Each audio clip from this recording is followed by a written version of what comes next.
है पैसा दे के जाई है ठीक ना। अरे बाबा तने को बिस्कुट दा तो गो बिस्कुट के दामाद ई सरवा जॉब न देख तब आइले रहले रुक कब है लो धर घर पे भाई बाबा 50 रुपया भाई लो। ठीक बा ले ले हम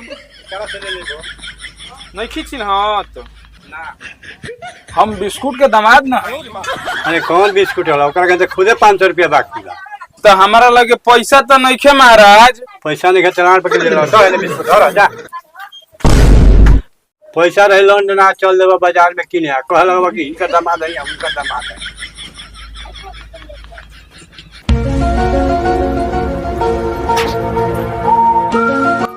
ए मांगू एगो चाय पिलाओ तो। चाय पियाऊ पहले पिछिल का लाओ ना। पिछल को पैसा पियाओ तड़का। ए साला पिछिल का पैसा मांगा था नहीं। अरे साला पैसा लेकर चिंता करो लड़का गल बड़ा से बर्फ बेचे और यहाँ से तो दे दिया से पैसा लाओ चाय पियाओ।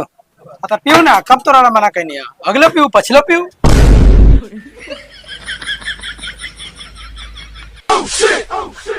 ए बिस्कुट चाचा अरे तार बेसरम दमाद आवता हो। अरे बाप रे बाप अरे तो पिछला बार आए तो 3 महीना रहा कैसे कैसे तो करा के बलगौले रहनी जो कह दिए बिस्कुट चाय के तबीयत खराब बा। ठीक बा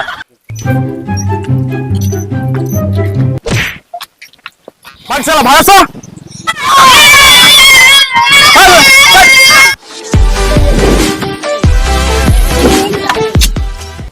मेहमान अरे बिस्कुट चाचा के बहुत तबीयत खराब है चलो जल्दी। का बिस्कुट चाचा के बहुत तबीयत खराब।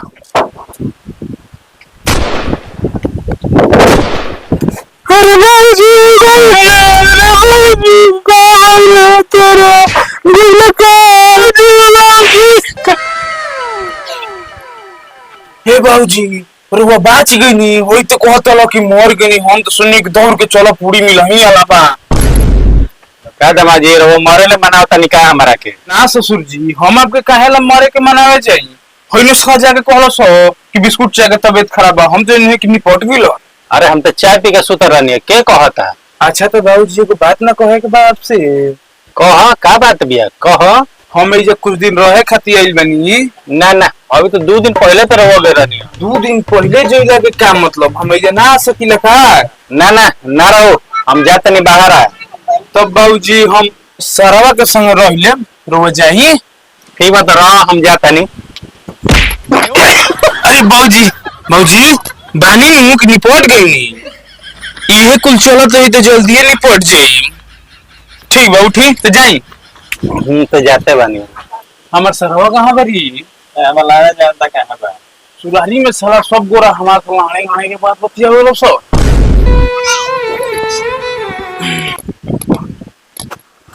तू करवट गइल राजा देसली पट गइल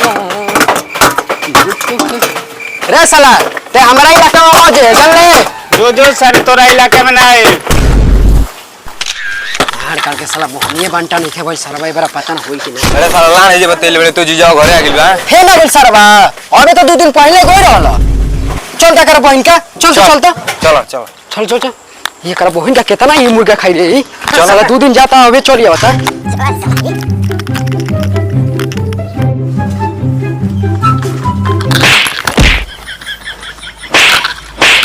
रे साला कोठे मार तरिस रे जीजावा घरे आ गइल बा चलो के भागावे के बा ए साला हम ना जाई उ आवेला तो जाला ना चल ना चल तू ही भागावे ले कौन उपाय करबी चल साला बोझ के लिका रे तेज वाला का हॉल के तो मरनी हो रे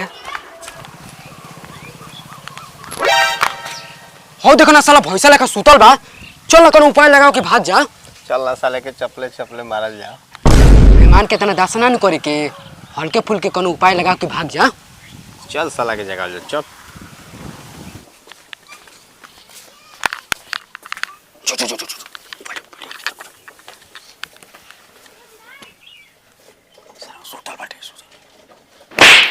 ऐसा मारा तरी रुक हम तोर बदला लेता नहीं कौन बारी सरवा अरे जीजा हम बनी प्रणाम कहाँ रहे री साला कहाँ रहनी का गो रहनी बड़ा बेचे अच्छा ठीक बा जी प्रणाम खुश रहो जीजा जी भल 2 दिन पहले आई रहे तो कलार पहले आइला तोर बहन की हमार सरवा कोनो दिक्कते नहीं के तोर का दिक्कत होता रही ए यार पहले दिक्कत होई 10 गो कुकुर खाता ही बड़ा सन एगो और ही सही।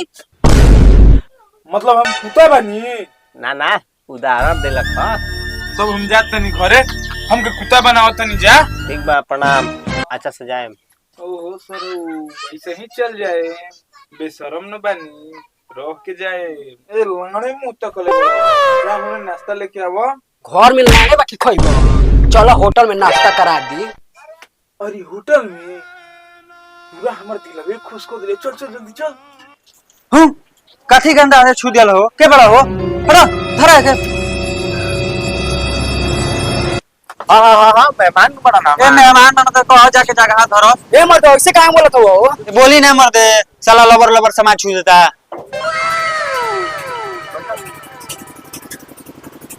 कायला हाथ लगा देलो हम देखत न रहनी हो गरम बाकी ना काती खइबा बोला ले आवा लेनिया लिट्टी केरा मिठाई। बाकी ना ए बानू मर दे सब बा ए भैया हेलो का सामान दे दो। ठीक बा ठीक बा। हां हम जाता नहीं काम बा। जा एक जगह केरवा मिठाई है 2 जगह लेड़िया लिट्टी ले आवा ठीक बा ले आओ लेड़िया लिट्टी ना होखेला चाना लिट्टी होखेला न्यू इधर देखी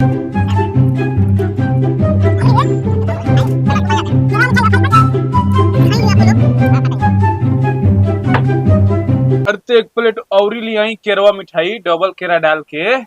एक सेट में एगो केरा हो खाए के बाद खाओ ना तो घरे जाओ पैसा दे।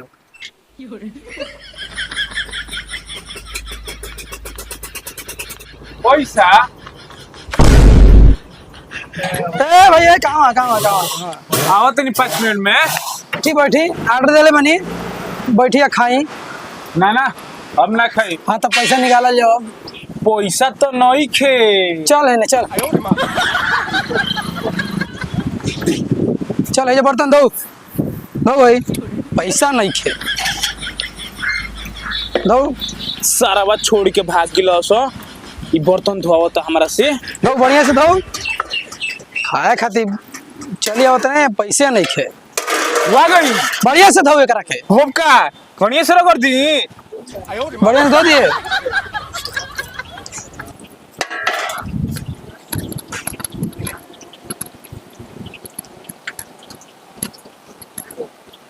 इस तरह अगर ओकरा गाड़ी में लाज होई तो आई ना तो भाग जाए। अरे चल गो रही ओनिए से इस साला पूरा बेशरम बा जाई छोड़ चले